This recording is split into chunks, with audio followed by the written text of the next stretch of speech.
This is DMG, and this is the DMG Info channel, a channel all about being able to make tabletop crafting terrain from all manner of household items cheap, easy, and quick.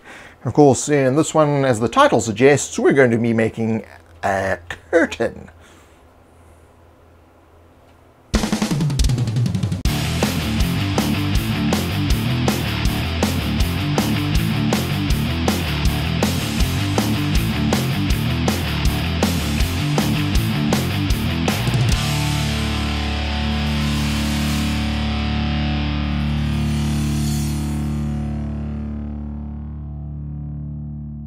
A curtain?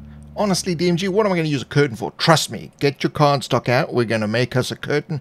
You never know when you're going to need a curtain. And trust me, once you've got a curtain in your game, you're going to continually have curtains because they're like really, really cool. Anyway, this is like a 2 by 4 inch piece of cardstock. And I am folding it back and forth. I'm just folding it and then flipping it over, folding it about a 1/2 centimeter in width.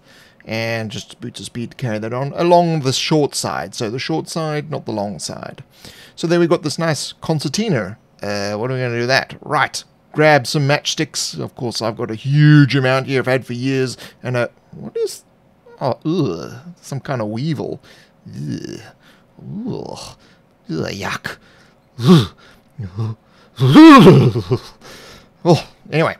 So, that's going to be the curtain rod. So we need to somehow put that through there. So we're going to get one of the... Well, I don't think you really want to use one of these because it's kind of... Yeah. Anyway, a dollar store will have a single hole punch.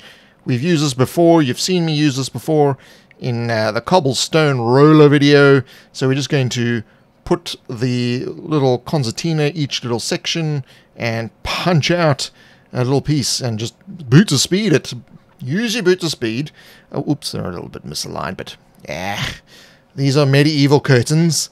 Try not to do what I did at the end there and lop it off the edge. But anyway, concertina at back, you'll see that there's a hole.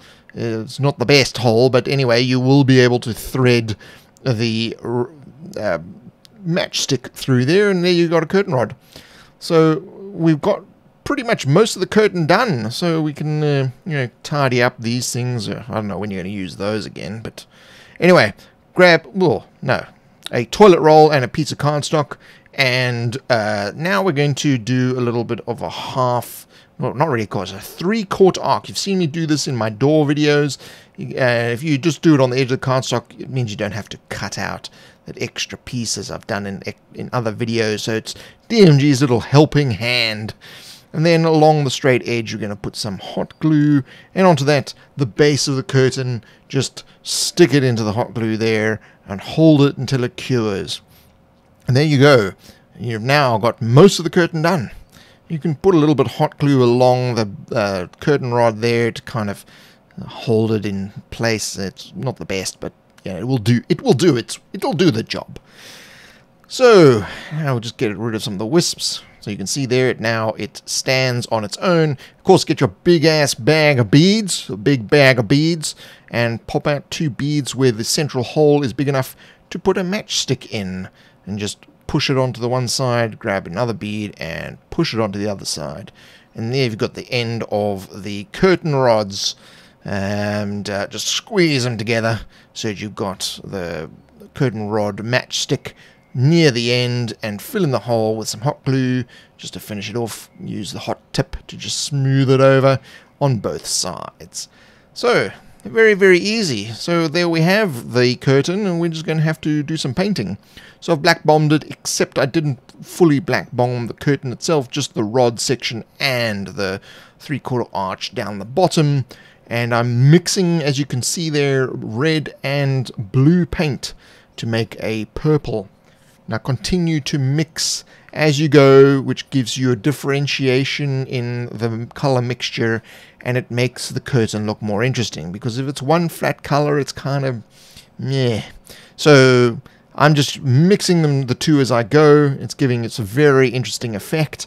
And I'm actually not painting all the way to the bottom. I'm using some of the black bomb that was happening at the bottom there to just form the base shadow of the curtain. I'm just using boots of speed to go over both sides with this magnificent purple. Could be a royal purple for the royal bedroom. And then I'm adding a little bit of white into that purple mixture.